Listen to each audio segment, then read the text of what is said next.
자, 옥스포드는 아마 여러분들이 캠브리지 설명을 들으셨을 때도 캠브리지의 대학이 31개 또는 2개라고 얘기를 하는데, 옥스포드는 대학 개수가 총 한 42개 정도가 연합되어서 옥스포드 유니버시티를 만들고 있습니다.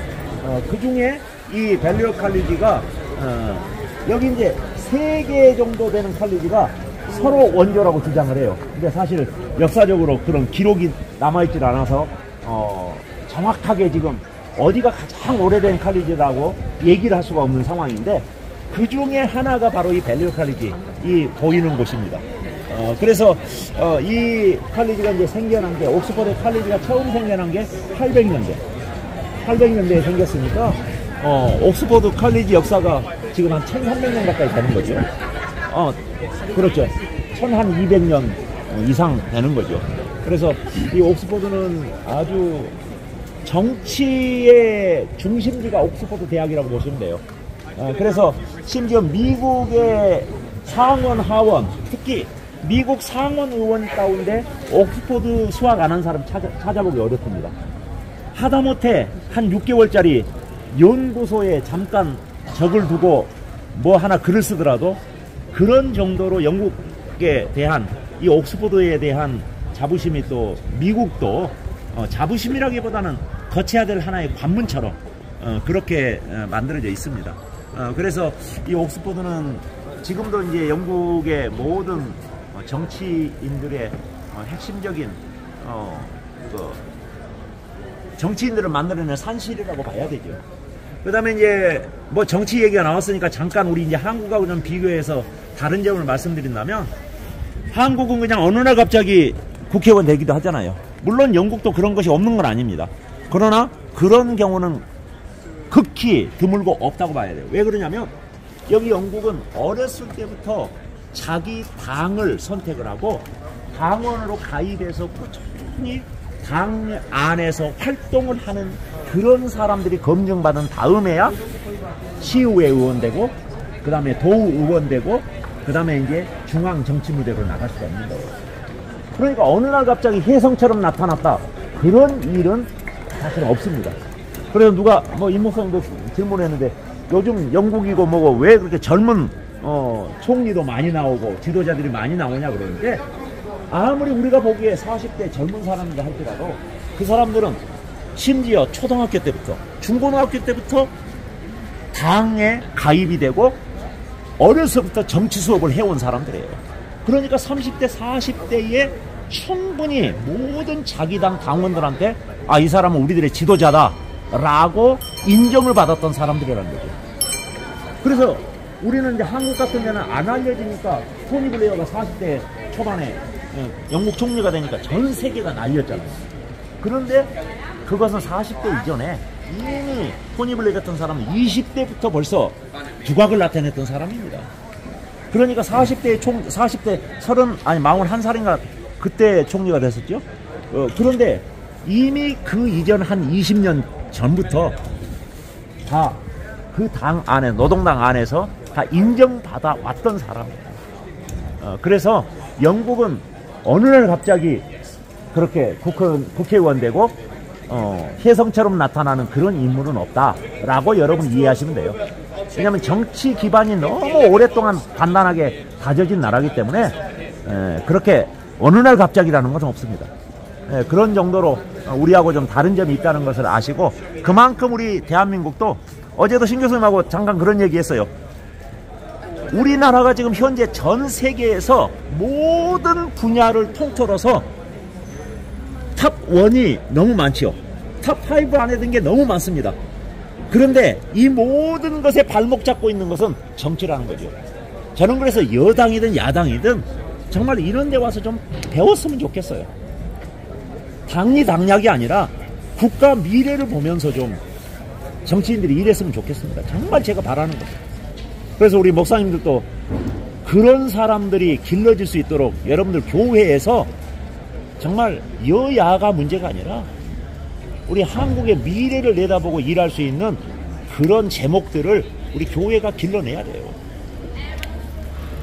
우리 일제시대 초창기에 독립운동하고 할 때 우리 독립만세운동하고 거기에 17명 사인했던 사람들 가운데 13명이 우리 기독교인이잖아. 당시 기독교 인구 2% 조금 넘었을 때입니다. 그런데 지금은 너무 우리가 정말 손가락질 당하고 있는 상황이잖아요.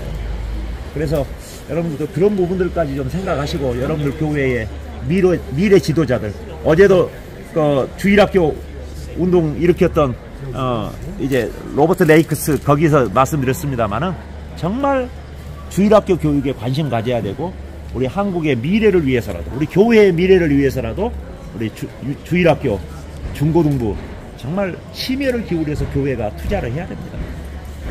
어차피 장년들은 얼마 안 있어서 다 하나님 앞에 갈 사람들, 거기에 투자하기보다는 미래 세대에 더 많은 투자가 이루어져야 된다고 생각을 해요. 그러면 옥스퍼드는 이제 입학식, 졸업식을 각 칼리지별로 나눠서 합니다. 그래서 입학식 때는 계속 오전 오후 이렇게 정해져 있고요. 졸업식도 마찬가지. 졸업식은 칼리지별로 하지는 않고 전체가 하는데, 거의 졸업식을 한 달 정도 걸쳐서 합니다. 그렇게 걸쳐서 하는 이유가 뭐냐면, 여기가 이제 건물이 크질 않잖아요. 그러다 보니까 여기 수용 인원만큼 자기가 어느 날짜 몇 시 타임에 졸업식 하겠다고 미리서 받아요. 그래서 미리서 받아가지고 그 수용 인원만큼 여기에 들어가는데, 이래저래 뭐 공휴일 또 특별한 행사 빼고 들어오다 보니까 어떨 때는 한 달 걸쳐서 졸업식 하기도 하고요. 빨리 뭐 짧으면 한 2주, 3주에 끝나기도 하고, 아무튼 그렇습니다. 그리고 이제 여기 특징이, 이제 제가 영국 처음 왔을 때 옥스퍼드 와가지고 졸업 시즌도 아닌데 왜 학생들이 다 가운을 입고 있는 거예요. 그래서 여기는 졸업식 날짜가 틀리나 하고 봤는데, 다 가운을 입고 다 가슴에다 카네이션 하나씩 다 달고 있어요. 그래서 이제 나중에 알고 보니까 여기 규정이 시험장에 들어갈 때 반드시 가운을 입게 되어 있습니다. 가운을 입게 되어 있고, 학사모는 졸업 전까지는 쓰지는 않습니다. 들고 다녀야 되고, 그 다음에 시험장에 들어갈 때 항상 체크하는 게 가운 정장 입었느냐 그거 체크하고, 카네이션은 의무사항은 아닌데 전통적으로 다 달게 돼 있어요. 그리고 그 카네이션은 절대 자기가 돈 주고 사지 않습니다. 여기는 입학을 하면 3학년이 신입생의 할아버지입니다. 2학년은 아버지. 그렇게 해서 상당히 도제 개념으로 해서 선배들이 끌어줘요. 그건 잘 돼 있더라고요. 그래서 선배들이 이렇게 끌어주면서 신입생들이 학교 생활에 잘 정착할 수 있도록 그렇게 끌어주는 그런 역할들을 하는데, 그 시험 때가 되면 그 선배들이 시험 잘 보라고 격려하면서 카네이션을 사주는 거예요. 근데 카네이션도 3가지 색깔을 답니다. 첫 번째 시험을 볼 때는 하얀 색깔 꽃을 달아요. 그리고 2번째부터 중간에 모든 치러지는 시험은 다 분홍색 카네이션을 달고 시험을 봅니다. 그리고 마지막 날 시험이 빨간색 카네이션을 달고 시험을 봐요. 그런데 우리 딸 또는 여기 옥스퍼드 학생들의 표현에 의하면, 공부하는데 얼마나 진을 뺐든지 하얀 카네이션이 빨갛게 물들일 만큼 그렇게 모든 것을 쏟아부어서 시험을 봤다라고 그렇게 표현을 해요. 그리고 이제 제 딸 같은 경우에는 여기 한 학기 공부하는 기간이 딱 8주밖에 공부를 안 합니다. 그리고 심지어 어느 정도냐면, 지난번에 여왕 70주년 세레모니 했었잖아요. 그때 임시 공휴일이었는데, 그 여왕 70주년 임시 공휴일조차도 여기는 없습니다. 수업 일정 딱 잡히면 어떤 일이 나도 수업 진행하는 거예요. 그래서 여왕 70주년 기념 일날 임시 공휴일이었는데도 불구하고 그날 그대로 수업한다는 거. 그리고 이제 제가 제가 사역하는 곳에도 대학이 2개가 있고 그러지만, 정말 옥스퍼드는 다르다라는 것을 느끼는 게, 주말 가면은 제가 있는 2개 대학은 애들 술 마시고 파티하고 난장판이거든요. 근데 제가 여기 옥스퍼드 오게 되면은 학생들을 어느 정도 공부하도록 쥐어짜냐면요. 항상 학기 전에 이제 방학을 하잖아요. 근데 방학 때도 예전에 우리 딸들부터 시작해서 놀지를 못해요. 그리고 시험 방학 끝나고 딱 시험을 오면, 아니 학교에 들어오면 첫 시간에 시험을 봅니다. 시험을 보는데 그 시험은 점수에 안 들어가는 시험이에요. 그런데 학생들이 그 시험을 보기 위해서 거의 방학 쉬지를 못합니다. 근데 왜 그러냐? 점수에 안 들어가는 그 시험을 잘못 보면 한 학기 내내 그 학생은 교수한테 찍혀서 학기 시작부터 끝날까지 그 학생만 질문 공세를 받는다는 거예요. 그러니까 학생들이 그거 안 찍히려고, 교수한테 안 찍히려고 공부를 하는데, 정말 제 딸 표현대로 하면은 한국에 맨 땅에 헤딩한다는, 저한테 그런 얘기 하더라고요. 한국 속담에 맨 땅에 헤딩한다는 말이 있지. 근데 나는 졸업식 날 그 얘기를 했어요. 나는 맨 땅에 헤딩이 아니라 콘크리트 바닥에다가 머리 박아가면서 했다고. 다시는 옥스퍼드 오고 싶지 않다고. 그래서 실제로 옥스퍼드 대학에서 여기서 박사 과정 교수가 함께 하려고 그렇게 했는데 결국은 옥스퍼드가 안 했습니다. 졸업하고 질려가지고 여기를 안 하고 미국으로 가려다가 미국 안 가고 이제 시리공대에서 이제 화학으로 박사까지 마쳤거든요. 예, 그래서 옥스퍼드에서는 이제 여기서 대학하고 석사까지 옥스퍼드 화학으로 하고 이제 마지막 화학은 시리공대에서 마지막 마치고 지금은 이제 취리에서 직장 생활을 하고 있어요. 근데 그만큼 공부를 많이 시키고 영국의 대학들은 거의 입학 때보다도 졸업 때 훨씬 어렵습니다. 참고로 저희 딸 같은 경우 화학과를 할 때 50명이 입학을 했는데 2학년 올라갈 때 10명이 잘리더라고요. 2학년 올라갈 때. 그런데 영국 대학은 1학년은 시험을 봐도 성적에 들어가질 않습니다. 1학년은 워밍업하는 기간이에요. 그리고 2학년 시험이 보통 대학에 따라서 약간 다르지만 보통 30%가 들어갑니다. 그러면 3학년 졸업은 30%, 2학년 때 30% 내지 40%, 3학년 때 가서는 60% 내지 70%가 3학년 성적이 들어갑니다. 그러니까 공부를 안 해야 안 할 수가 없어요. 1학년은 뭐 이러든 저러든 시험 봐서 통과만 하면 돼요. 그럼 패스예요. 근데 패스에서 떨어지면은 한 번 더 기회를 줘요. 그리고 그 기회에 통과를 못하면 그 과목은 그 전공 과목으로는 다른 대학으로 트랜스퍼도 안 됩니다. 인정도 안 해줘요? 네, 인정도 안 해줘요. 그러면 떨어진 애들은 전과를 해요, 이 안에서? 여기 안에서 빈자리가 있으면 전과를 할 수도 있지만 거의 옥스퍼드에서는 자존심이 허락하지 않습니다. 옥스퍼드 대학 안에서는 다른 과로 갈 수가 없어요. 그래서 이제 등급 낮춰서 다른 대학으로 옮겨가도 같은 전공 과목으로는 트랜스퍼가 안 된다는 거예요. 그렇게 하고, 그래서 이제 여기는 1학년, 그래서 1학년 성적 안 들어가고 2학년, 3학년으로 하기 때문에 학년이 올라갈수록 공부를 안 할 수 없는 시스템으로 돼 있어요. 그래서 우리 한국 대학도 대학교 때 들어가서 너무 놀리지 않았으면 좋겠습니다. 대부분 상대평가한다는 말씀이네요. 예, 교수에 의해서 여기 점수, 여기는 100점이라는 거 없습니다. 여기 대학에서 한 70점 맞으면 아주 잘 맞습니다. 정말 잘 맞은 거예요. 절대평가는 없고 상대평가. 예, 상대평가입니다. 예, 그래서 상대평가라는 게 학생들 중에 A, B, TO를 정하는 거. 그거 아니에요. 그거 없어요. 절대평가? 예, 절대평가입니다. 그래서 모두가 묻어가는, 여기 영국 학계에서는 공부 못하는데 잘하는 애들 틈에 끼어서 묻어가는 경우는 별로 없습니다. 네.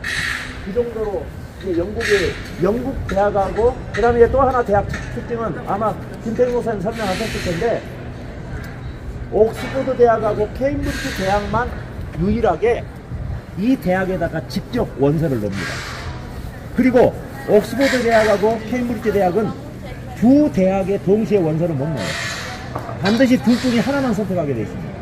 그리고 이제 나머지 옥스퍼드, 케임브리지 제외한 나머지 모든 대학은 유카스라는 정부에서 운영하는 대학 입시 관리 기관이 있어요.